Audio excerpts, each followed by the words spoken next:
Welcome to another edition of the Pilot's Advisor. So, will the economy boom or bust in 2024? Well, we're going to talk about it on today's show. It's kind of the question everybody wants to know at the beginning of every year, which way the economy is going to go. What we're going to do is talk a little bit with Ryan Fleming on today's show about some comments and commentary from a range of experts out there that have made some various predictions for 2024. Talking about shifting trends in housing. Are we in a bubble there still? Is that a concern? Do we have a potential recession on the way? Are we going to see a stock market crash this year? These kinds of questions do pop up every year, but we're going to give them the 2024 analysis on today's show and get Ryan's perspective on all of these things and try to balance out maybe the optimistic views of these various categories with maybe the pessimistic approach and see which one might be more viable as we head into the year. So let's get to it. 2024, what does it have on tap for us? Let's talk about it.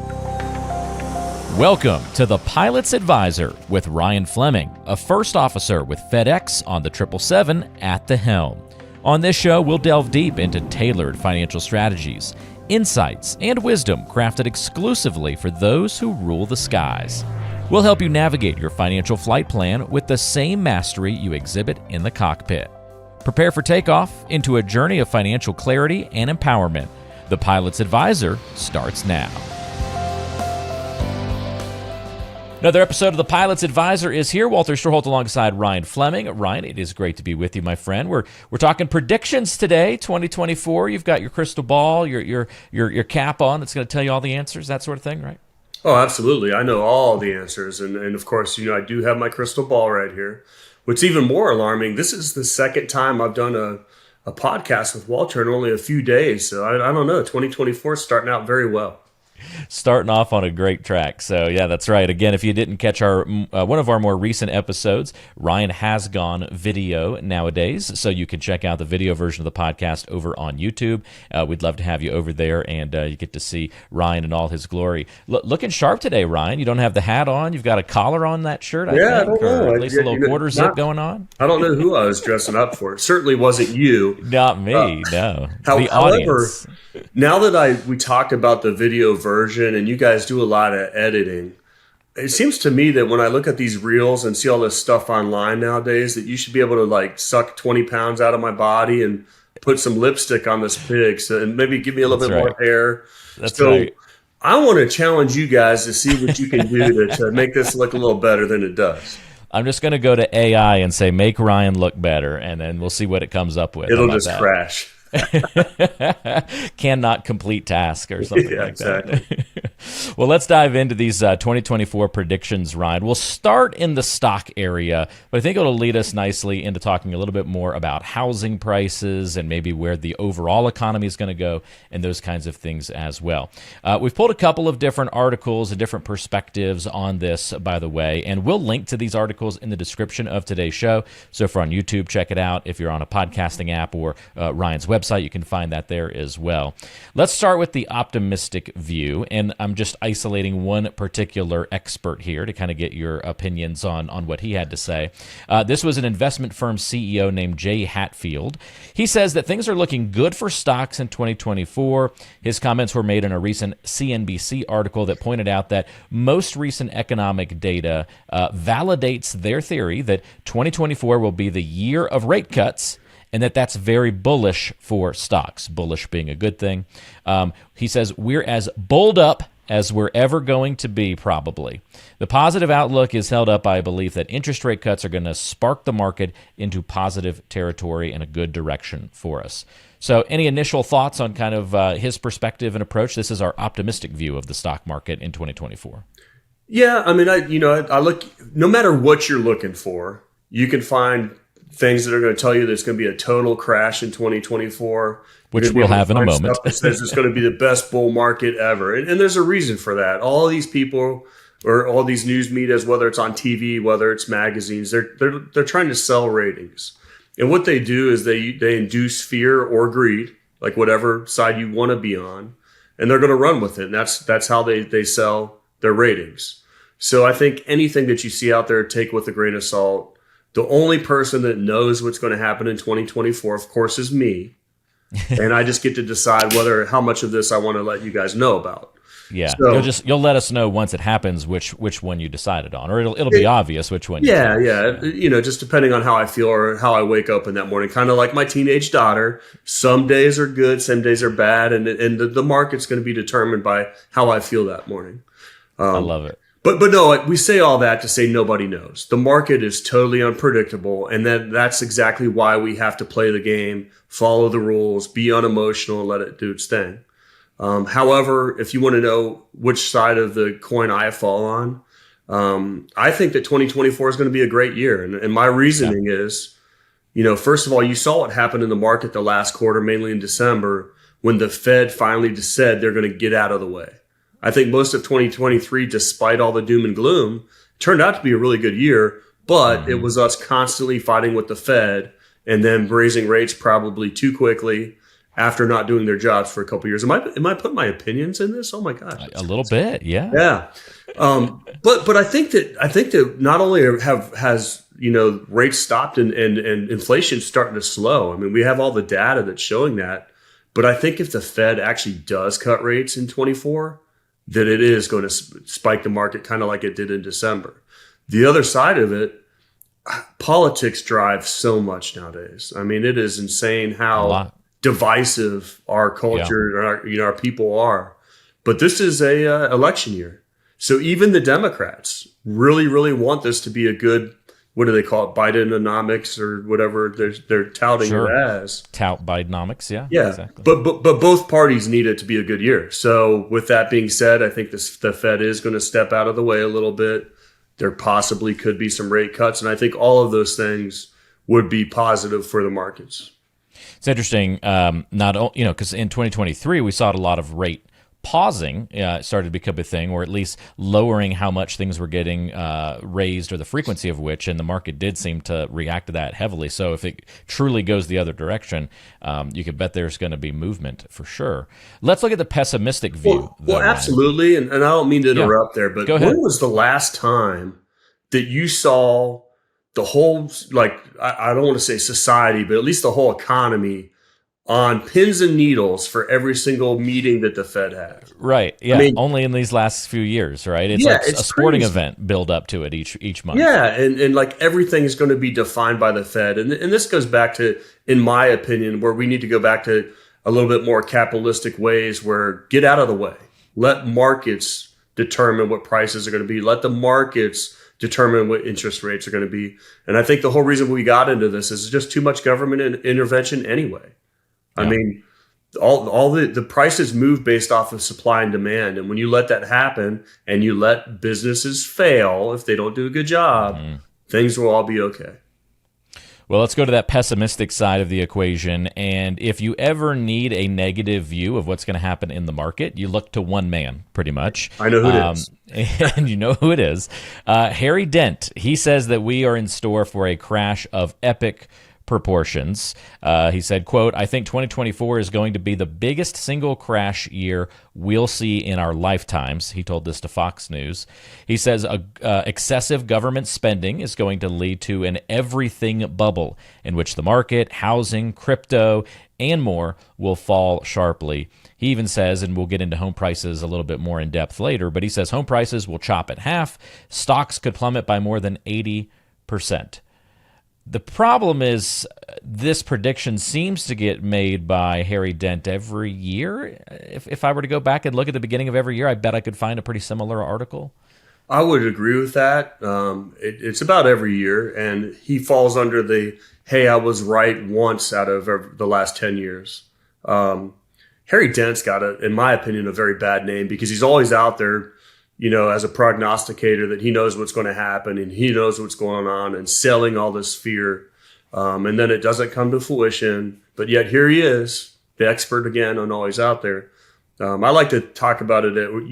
He's the guy that a broken clock is right twice a day. Okay. Or one I used to always like to use is, even a blind squirrel finds a nut some days.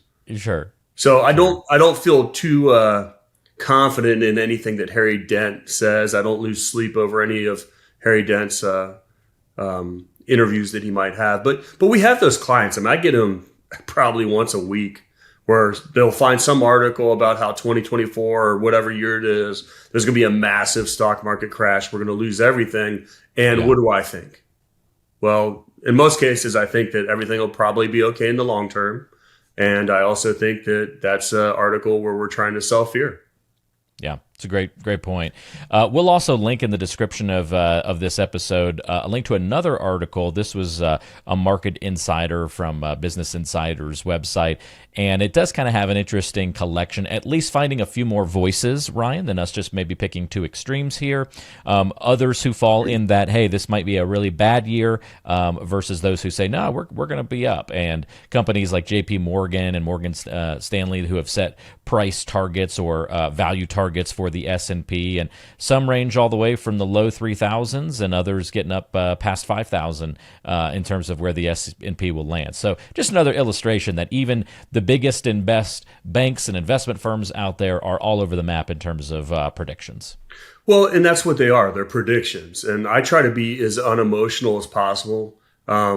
Whether, my wife says I'm a poo-poo, that I'm always, in a bad mood and all this stuff. And she's a very positive person, which is good why I'm, married to such a woman. You guys balance out a little bit? Yes, one's a wonderful woman. And I tell her I'm not pessimistic. I'm just a realist.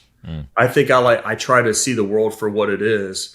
And the same thing with the stock market. It's not that I'm pessimistic or that I'm like, oh, things are going to be great all the time. But what I look at is the analytics. I just look at analytics and I'm unemotional about it. And most of the analytics right now are showing that it could be a very good year. Attention aviators, when you've spent years in the cockpit managing the complexities of flight, isn't it time you navigated your retirement with the same precision? Introducing retirepilots.com. Right at your touchdown zone on our homepage, there's a beacon flashing Get My Free Toolkit. Click and you'll be cleared for a direct route to the Pilot's Advisor Retirement Toolkit, which is tailor-made for pilots like you. Inside, you'll find two important books, The Pilot's Advisor and Pilots Retire Early. Decipher the 9 critical decisions when retiring before 65, and discover the 7 lessons to help pilots land safely in retirement. But that's not all. This free toolkit is packed with altitude-high value, including extras to get your retirement plans off the runway. When you order this free toolkit, you'll receive crucial tax planning information. You'll also discover ways to light the afterburners on your 401k. And you'll even earn a free portfolio analysis. So, captains and first officers, don't let turbulence disrupt your golden years. Start your descent to a clear, comfortable retirement. Vector on over to retirepilots.com to grab your free Pilot's Advisor Retirement Toolkit. And let's embark on this journey together. retirepilots.com. I will throw in another article here and some findings from an NC State, North Carolina State economics professor. Come on, State doesn't have anything. That's true. For those who don't know, I'm a Carolina guy. Ryan, of course, Air Force. So we're going to pick on the Wolfpack if we get the chance. But this professor kind of had an interesting viewpoint. This was not so much about the stock market itself, but more of the broader economy. And he said, I think there will be 2 different economies during the year. The first half of 2024 will be challenging, perhaps including a mild recession. The second half will be the opposite, with a rebound in economic growth, moderating inflation, and finally, lower interest rates. So he's calling the year 2024 the year of 2 economies, saying it's really going to be kind of broken in half. So maybe that's really just a delay of the recovery that he's kind of predicting, but it kind of seems to strike it. Maybe some of these apocalyptic predictions might come true, but we're also going to have some positive this coming year. Yeah, and I think things tend to be a little bumpy starting out the year always. I mean, we saw December, when they talked about possibly having rate hikes and definitely no rate cuts and no more hikes. The economy took off, the market took off, but we pulled the throttles back in January. I mean, we had a couple of really bad days. Yeah, that's kind of normal. I mean, it's almost like we get that New Year's resolution, say, hey, let's see what's going to happen here. But like anything else with investing, always think long term, be unemotional. Like I have some clients that will say something to me, like say the market loses 1.2% one day. They're like, oh my gosh, I lost $50,000 yesterday. Okay, Well, first of all, we got to look at it as a percentage of assets you have, and let's not be so dramatic about it. But at the same time, nobody was reaching out to me in December when we were crushing it and the market was going sky high. So it's just funny how the emotions of investors work. We remember the bad days a lot more than the good days, I think. They stick with Yeah. us more, and they also make us react a more severely, perhaps. That's why the you have to be emotions talking. careful what you say, Walter, because if you say that something really bad to your wife, she will file that away and, That's and right. hold on to it That's for right. years. The half life of a good thing doesn't last very long. It's very short. I like that. All right, well, let's talk specifically about housing then, Ryan, because they're not always related. I mean, the economy and housing often have that correlation, but sometimes the stock market and housing can go in different directions, especially with how interesting the housing landscape has become over the last decade or so, really dating back to 2008. Things have always been a little bit more wild and interesting in the housing market. So there's different predictions here, as you might imagine. The optimistic viewpoint, this is from Lawrence Yun. This was in a Newsweek article. He's the chief economist at the NAR, National Association of Realtors. He believes that a housing crash is out of the picture at this point. There was talk of it last year. He really doesn't see it happening. He says there are nearly zero forced distressed sales, and homeowners are in fine shape with high housing wealth and low monthly mortgage payments that are locked in and not impacted by inflation. Many experts are also pointing to low inventory as one reason prices will stay stable or even go higher in 2024. Even if the inventory were to double right now, basically they're saying there's still plenty of headroom for prices to stay competitive, so the crash just doesn't really have a lot of merit. That's his viewpoint. What do you think, Walter? And I think they're right in the fact that the amount of inventory is so low and people's lives are still changing and need to buy and sell homes and move. It would take a lot of inventory, I think, for the more normal forces of supply and demand to flip. At the same time, my parents just bought a house a couple weeks back, Ryan. They just retired, and it was interesting watching their housing search over the last year, and just what $500,000 gets you these days is not what you would have thought. Yeah, it's wild right now. And when I think about the housing market right now, we know that inventory is a problem, and then of course supply chains and housing, or excuse me, supply costs, even put a further damper on that through the pandemic. But what's so interesting right now, rates are probably going to drop a little bit, but they're never going to go. And I hate to say never, and I hate to be absolute. But I just don't think rates are going to go back to the way they were. We're going to go back to where, hey, maybe our 5 or 6%, you lock in at that and you're really happy. Like, hey, I crushed it. That was great.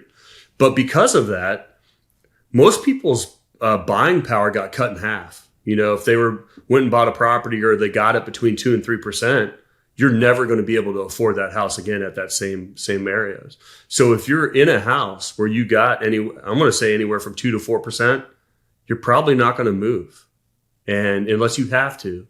And so what you're seeing is they may want to move, but they're looking at what they're going to have to buy into, the market that they're going to have to buy into. And that's causing them not to move because they go, hey, I do have this 3% rate and I'm looking at like an 8% rate right now. Like, I can't take that mortgage payment. I think that's going to take a long time to play out in real estate right now. So I think, moving in the trading volume is going to be a big deal. So I'm good friends with a lady who's a mortgage broker, and she's done very, very well for very, very many years. She's fabulous. And that's one of the things. I mean, the volume is just not going to be there. Yeah, and it's going to be a struggle for folks like that and for the industry as a whole. And not only are you eliminating, I think, for a lot of those folks, housing purchases and sales, but refinances are kind of out the window for a lot of people right now, too. So that is definitely maybe a bubble that has burst at this point, is just at least the refinance portion of it all. And there's something that's very key about that. So many people are enjoying having all this equity in their home because they bought it at the right time, and real estate prices continue to go up. So it's like, hey, I got all this equity. But if rates never come back down, there's never going to be that cash out refinance.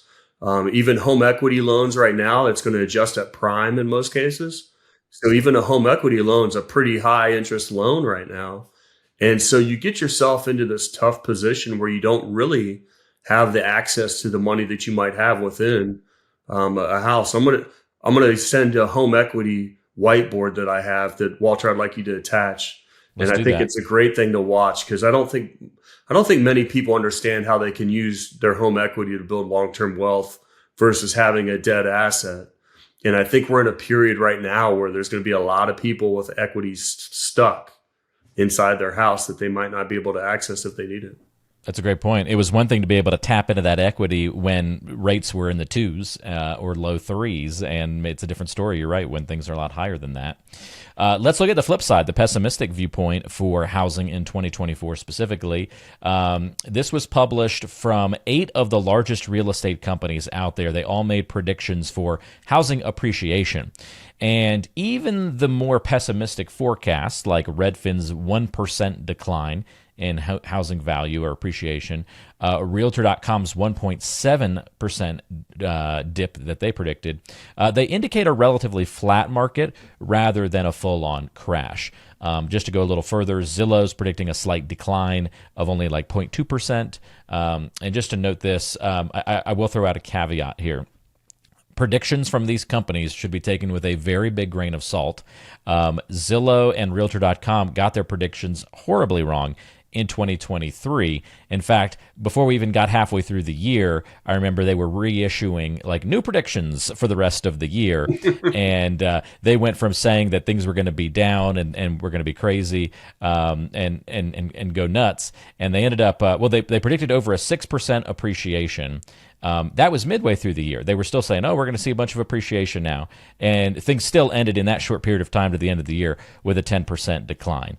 So big grain of salt at their predictions. It's in their best interest for the market to be good. So exposing those biases again, right? Well, and I love it. Predictions, like even these big, the big firms you talked about with their predictions. Well, what it really is an opinion just like everyone else. And we all have one, if you know what I'm talking about. Yeah. So, yeah, I think it's funny. And yes, we will take it with a grain of salt. And Walter have all the disclosures on this show about this is not financial advice. And it's just us talking.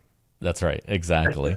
Well, let's put a bow on it all, Ryan. So, here's a bunch of predictions. You said it. We can't really rely on any of these, whether we're talking about stocks, the overall economy, housing prices. I mean, in a normal year, all of that is true. And then you throw in an election year, and I feel like it just becomes even more muddied or clouded for people to try and make the right moves. So how do you advise clients or someone that's just beginning the planning process with you and the Pilots Advisor team to make it through a year like this? Is it just as simple as we don't think about it in terms of a year? It's a longer term picture, and therefore the 1 year's ups and downs don't matter as much? Well, what I try to tout all the time is being disciplined, unemotional, and long term.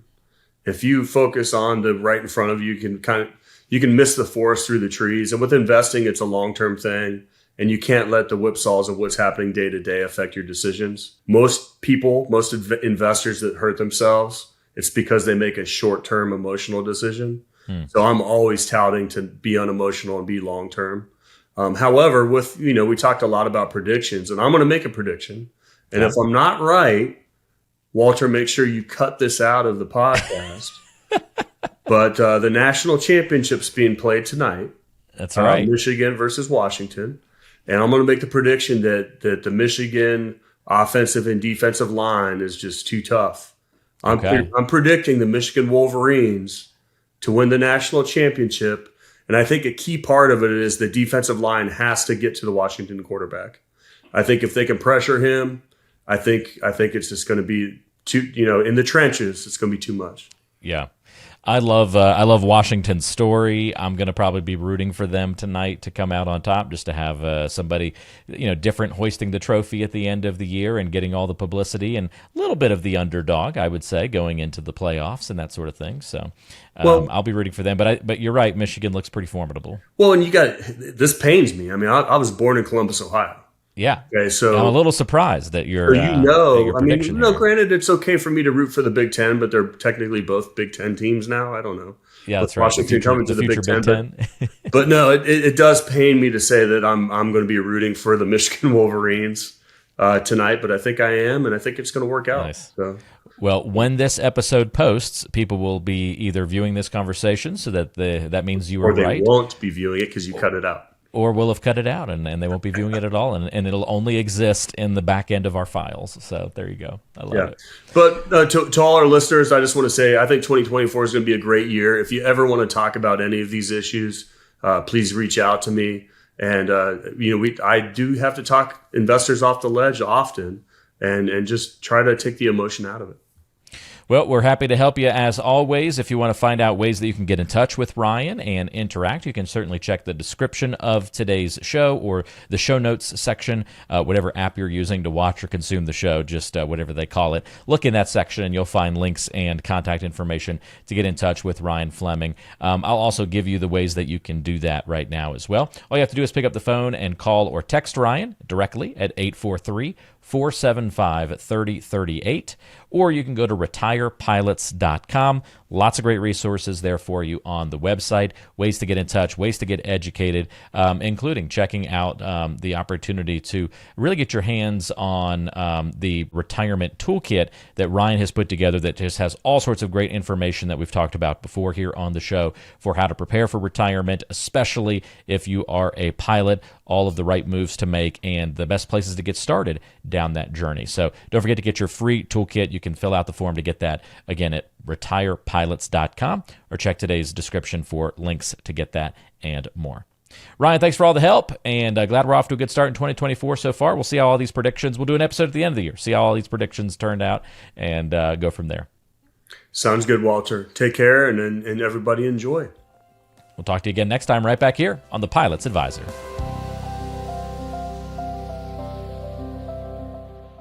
Information is for illustrative purposes only and does not constitute tax, investment, or legal advice. Always consult with a qualified investment, legal, or tax professional before taking any action.